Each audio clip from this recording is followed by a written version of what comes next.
Hello students, in this video today we will discuss about a poem Refugee Blues by Weston Hughes Oden. It's a war poem. Say this city has 10 million souls. यही कहा जा रहा है कि इस शहर में 10 million souls है, मतलब इस शहर में 10 मिलियन लोग हैं. Some are living in mansions, some are living in holes.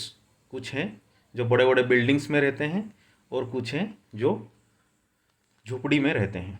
Yet there is no place for us my dear, yet there is no place for us. लेकिन इतने बड़े शहर में हम लोगों के लिए कोई भी जगह नहीं है. Once we had a country and we thought it fair. कभी था हम लोग के पास में एक country. Look in the atlas and you will find it there. अगर आप अटलास में, अगर आप मैप में देखोगे तो हम लोग के कंट्री अभी भी वहाँ पे दिख रहा है. We can not go there now my dear, we can not go there. लेकिन हम अभी वहाँ पे नहीं जा सकते. We can not go there. In the village churchyard there grows an old yew. Every spring it blossoms a new. Village की जो चर्च है, विलेज की जो चर्चयार्ड है, विलेज की जो गार्डन है, वहाँ पे एक ओल्ड YEWA मतलब है बेरी, एक फ्रूट वहाँ पे रेड कलर का होता है. Every spring it blossoms a new. हर स्प्रिंग में, हर बसंत की मौसम में वो उगती है. Old passports can't do that my dear, old passports can't do that. हम लोगों के लिए नया पासपोर्ट्स भी इशू नहीं हो रहा है. Old passports can't do that my dear, old passports can't do that. यहाँ पे कुछ चेंज नहीं हुआ है, बस हम लोगों को पासपोर्ट्स इशू नहीं हो रहा है. The council banked the table and said. Council मतलब the official representative of a country. The council bank the table and said. जब भी हम अपने पासपोर्ट के लिए जाते हैं वहाँ पे, द बैंक द टेबल, वो इरिटेट होते हैं. If you have got no passport you are officially dead. वो हमें यही आंसर देते हैं कि if you have no passport you are officially dead. But we are still alive my dear, but we are still alive. लेकिन फिर भी हम जिंदा हैं, हम बस भटक रहे हैं ताकि हमें अपना पासपोर्ट मिल जाए. Went to a committee they offered me a chair. एक कमिटी के पास में जहाँ हम लोग के बारे में डिसीजन लिया जा रहा था, वहाँ पे हम गए थे. वहाँ पे जाने के बाद वो हमें एक चेयर तो ऑफर कर दिए. Asked me politely to return next year. और हमें वो बोले कि आप अगले साल आओ. But where shall we go. लेकिन हम जाएंगे कहाँ ये एक साल. My dear but where shall we go today. आज हम कहाँ जाएंगे. पासपोर्ट्स नहीं मिल रहा है. यहाँ पे बोला जा रहा है फिर से अगले साल आओ. और ये भी बोल दिया गया है कि आप इस देश में रह नहीं सकते. तो वेयर शाल वी गो, आज हम कहाँ जाएंगे. Came to a public meeting the speaker got up and said if we let them in they will steal our daily bread. एक पब्लिक मीटिंग कहीं पे हो रहा था, वहाँ पे हम लोग गए थे. वहाँ पे पता चला द स्पीकर जो हैं, वहाँ पे स्पीकर जो हैं वो बोल रहे हैं कि if we let them in, अगर हम इन लोगों को यहाँ पे रहने देते हैं तो they will steal our daily bread. वो हमें हमारे जो खाने का चीज़ है वो भी चोरी करके ले लेंगे. मतलब हम लोग की जो डेली नीड्स है, आप बोल सकते हो रोटी, कपड़ा, मकान, इसको फूड, शेल्टर और क्लॉथ भी बोला जाता है, उसको वो हमसे छीन लेंगे. He was talking of you and me my dear, he was talking of you and me. वो हम लोगों के बारे में ही बात कर रहे थे कि if we let them in they will steal our daily bread. Though I heard the thunder rumbling in the sky. Poem की सही मायने में जो मीनिंग यहाँ से शुरू होता है, though I heard the thunder rambling in the sky. Thunder rambling मतलब यहाँ पे वर्ल्ड war II में यूज होने वाले फाइटर एयरक्राफ्ट्स, फाइटर प्लेन्स की बात किया जा रहा है. Though I heard the thunder rumbling in the sky, it was Hitler over Europe, it was Hitler over Europe saying they must die. यहाँ से पता चल रहा है कि हिटलर जो एक तानाशाह शासक था यूरोप में, जर्मनी देश की, वो स्ट्रिक्टली ऑर्डर किया था कि this is not a place for Jewish people. यहूदी लोगों के लिए ये एक प्लेस नहीं है। तो पोएम का जो हम लोग का जो टॉपिक है रिफ्यूजी ब्लूज, यहीं से ही शुरू होता है। Refugee, who are the refugee? Refugee means शरणार्थी। शरणार्थी को बोला जाता है refugee. Refugee, you can also say that refugee means war victims. Who are the war victims? Whenever there will be a war between two countries, some people have to displace from one place to another place. So these are called refugee.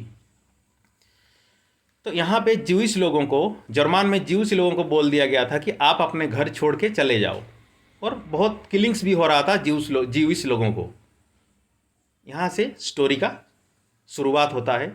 We were in his mind, my dear, we were in his mind. Whatever the order has been given that for Jewish people, that they will not stay in this country anymore. Saw a poodle in a jacket, fastened with a pin. एक dog को हम देखें जो अच्छी तरह से उसको एक जैकेट पहनाया गया था। Poodle means dog. So a door open and a cat let in. कहीं पे एक घर था, वहाँ पे डोर ओपन जब करा गया, एक कैट भी उसके अंदर में आ गई। But they were not in German Jews my dear, but they were not in German Jews. जो वहाँ पे जर्मनी में जो जर्मन ज्यूज नहीं थे, उन्हीं के लिए ही ये प्लेस था, नॉट फॉर अस, हम लोग के लिए वो नहीं था। हाँ, यहाँ पे और एक चीज़ बोला गया है, it was Hitler over Europe saying they must die. तो हिटलर ने स्ट्रिक्टली ऑर्डर कर दिए थे कि यहाँ पे ज्यूज लोगों के लिए कोई प्लेस नहीं था। तो कभी भी अगर आसमान में अगर फाइटर प्लेन्स जा रहा था, उस दौरान सेकेंड वर्ल्ड वॉर चल रहा था, फाइटर प्लेन्स जब भी जा रहा था, यहूदी लोगों को यही फील हो रहा था कि कहीं हम पे ये जो फाइटर प्लेन से थंडर, हम पे कहीं ये बम बरसा ना दें। Went down the harbour and stood upon the quay. फिर पोएट जो थे वो एक हार्बर के पास में गए। हार्बर मतलब जहाँ पे शिप वगैरह, बोट्स वगैरह डॉक करते हैं। एंड स्टूड अपॉन द क्वे, और क्वे मतलब खड़ा रहे धाड़ी में कुछ लेने के लिए। सो द फिश स्विमिंग आज इफ दे वर फ्री। और वहाँ पे देखे कि फिशेस भी जो थे, जो स्विम कर रहे थे वहाँ पे, they were also free. Only 10 feet away my dear, only 10 feet away. Fishes वहाँ पे पानी में 10 फीट अवे, 10 फीट के दूर में ही थे। दे वर फ्रीली स्विम। वहाँ पे उनको कोई इंस्ट्रक्शन नहीं था कि आप देश छोड़ के जाओ या अपना जगह छोड़ के जाओ। दे वर फ्री। बट ये तो ह्यूमन बींग्स के लिए, ज्यूइश पीपुल के लिए, यहूदी लोग के लिए सिर्फ यही ऑर्डर दिया गया था। Walk through a wood, so the birds in the trees. फिर एक वुड की तरफ हम चल बसे, एक छोटे से जंगल की तरफ हम चल बसे। Walk through a wood, so the birds in the trees, they had no politicians and sang in their ease. वो पक्षियाँ वगैरह वो भी अपने धुन में मस्त थे, मग्न थे, क्योंकि पक्षियों के देश में, या आप बोल सकते हो पंछी के देश में, या बोल सकते हो आप जंगल में कोई पॉलिटिशियंस नहीं रहता। They were not the human race my dear, they were not human race. क्योंकि वो ह्यूमन रेस नहीं है। अगर वो ह्यूमन रेस होते तो इन्हें भी इस तरह से डिवाइड किया जाता कि you were Jewish people, you were German people. Dreamed I saw a building with 1000 floors. फिर ऊपर हम जब आसमान की तरफ देखे, एक बहुत बड़ा बिल्डिंग्स था। देयर वर 1000 फ्लोर्स, बहुत फ्लोर्स था वहाँ पे, बहुत मकान था। 1000 विंडोज एंड 1000 डोर्स, बहुत खिड़की था, बहुत डोर्स था। No one them was ours my dear, no one them was ours. इनमें से एक भी हम लोगों का नहीं था, इनमें से एक भी हम लोग के लिए नहीं था। मतलब नॉट ए सिंगल होम और house was reserve for Jewish people. Went down to the situation to catch the express, asked for 2 tickets to happiness. Then हम एक स्टेशन के पास में गए। Went to the station to catch the express. एक train को पकड़ने के लिए हम एक स्टेशन के पास में गए। Asked for 2 tickets of happiness. यहाँ से अगर हम निकल के जाते हैं, कहीं अच्छी जगह में पहुँचते हैं, तो हो सकता है हमको हैप्पीनेस मिल जाए, खुशियाँ मिल जाए। इसीलिए कहा गया है asked for 2 tickets to happiness. हमें ऐसी 2 टिकट्स दे दिया जाए कि हम अपना वहाँ पे खुशी से रह सकें। But every coach was full my dear, but every coach was full. Train की जितने भी बगियाँ थे सब फिलअप थे, सब कोचेस फिलअप थे। Stood on a great plain in the falling snow, फिर एक बड़े से मैदान में जाके हम खड़ा रहे। Stood on a great plain in the falling snow, 10,000 soldiers March two and fro. 10,000 soldiers वहाँ पे मार्च कर रहे थे, वहाँ पे आगे पीछे हो रहे थे। Looking for you and me my dear, looking for you and me. हाँ, वो सिर्फ हमें ढूंढ रहे थे, ज्यूइश पीपुल को ही ढूंढ रहे थे कि ज्यूइश पीपुल कहाँ कहाँ पे अभी तक हैं, जल्द से जल्द उसको उनको जर्मन कंट्री से निकाला जाए। यही था हम लोग का पोएम का पूरा मीनिंग। अगर हो सके तो आप थोड़ा इजराइल देश के बारे में थोड़ा पढ़ लीजिएगा। इजराइल कहाँ पे मैप में वो है, बाद में क्या हुआ कि वो जीविश लोग जाके इजराइल में अपना देश बना लिए। बहुत ही बेहतरीन कंट्री है। नहीं जाने तो इजराइल के बारे में थोड़ा पढ़ लेना, जान लेना, देख लेना मैप में कहाँ पे है। बहुत ही बेहतरीन कंट्री है और बहुत डेवलप्ड कंट्री है। भारत के साथ भी उसका अच्छा रिश्ता है। कभी कभी अगर टाइम मिले तो आप लोग थोड़ा इजराइल कंट्री के बारे में भी पढ़ लेना। So, last but not the least, about the poet Winston Hughes Oden, born in the year 1907 to 1973, was a student and later a professor of poetry at Oxford University. वो Oxford university में आज ए professor of poetry भी काम कर चुके थे।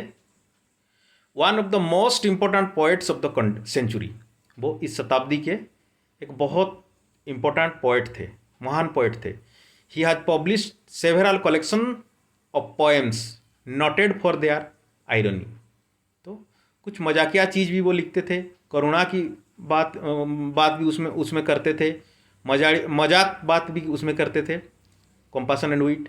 Although a modern poem refugee blues uses the ballad form of narration. हाँ, ये एक बालार्ड फॉर्म में नरेट किया गया हुआ पोएम से। तो आज का पोएम यही था, रिफ्यूजी ब्लूज। ब्लूज का मतलब आपको अगर पता करना है तो यहाँ पे बोला गया है रिफ्यूजी, शरणार्थियों के दुख के बारे में बोला गया है, रिफ्यूजी ब्लूज। कभी भी कहीं पे अगर वार होता है ना, कुछ शरणार्थी जरूर बनते हैं, तो उसी पोएम उन्हीं के दुख के बारे में बोला गया है, ठीक है ना।